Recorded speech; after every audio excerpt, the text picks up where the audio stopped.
All right, everybody, we're back with another exciting episode. Stay tuned for season 3. So now I'm out of the clubs. I'm done with that. I still help with some parties and events through other friends of clubs, and just because I have connections with artists and stuff like that. But me personally, taking care of a club and producing is done. I've hung up my tequila cups. I've retired. So now I'm dealing mostly with athletes, and I'm trying to get more into the entertainment industry as well as artists and things like that. Just trying to, more what I enjoy. I love the whole, the VIP taken care of. I just, when I first came to Japan 20 some years ago, and I didn't know the language, and I didn't know where to go, and I was always like, I wish there was somebody that would help me. And I figured it out, of course, but I was like, if I ever get that position, I want to be, helpful. And that's why I wanted to be a translator for the teams. That's also why I started helping out the players, because, it's kind of what I wanted to do. I was always interested in things like Secret Service and stuff like that, just that, I don't know, just something I liked. So I'm dealing with athletes a lot more. I have athletes all over. I'm taking care of artists, and something I noticed about artists and athletes is, musicians, when I say artists, is usually a musician wanted to be an athlete, but for whatever reason, it wasn't their skill set, so they stuck to music. Or an athlete wanted to be a musician, yet again, it wasn't their skill set. They weren't, they didn't feel they were good enough, so they stuck with sports. They did what they felt was, the right move. So when you put those two together, they have a lot of interesting conversations. They have a lot of what's this like? What's this like? I want to do this. When I was younger, I did this, and I used to rap when I was in high school, or I used to play baseball. I was going to be a shortstop. I broke my ankle, so I started recording. I mean, these stories, they love to talk to each other. It's like a match made in heaven for some of these guys, and so you're around that and you see it. So you start to learn from it, and then you start to realize, putting these two together is just beneficial for both sides. So that's why I started focusing on it a lot too, and that's why I started making more friends with the labels. When artists would come over, I would always offer, if say, I don't know, Tom Jones was in town, I would reach out to the label and say, hey, if he's interested in baseball, let me know. I'll bring him to the Dome or the stadium or whatever. And then sometimes they would be like, yeah, he would love to come see a game, and then I would meet with them. I'd take him on the field.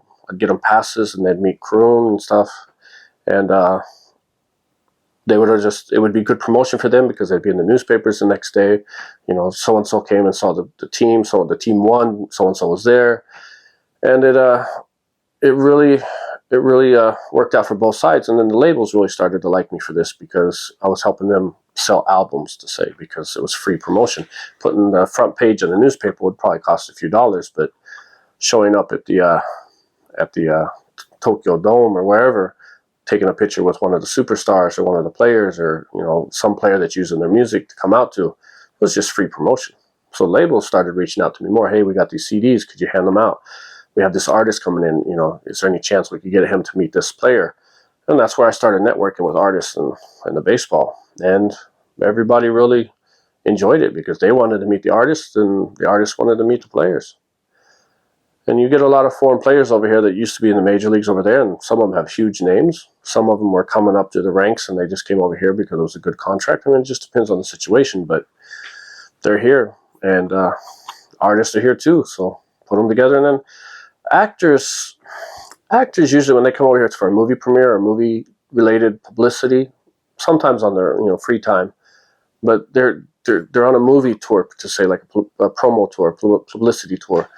They're tired. They get here, and in the daytime when they're doing their their red carpet walk or whatever, and they're like, yeah, I want to go out tonight. Is there anything to do? And then around 9 o'clock, they're just like, yeah, I don't think I can make it, and they shut it down.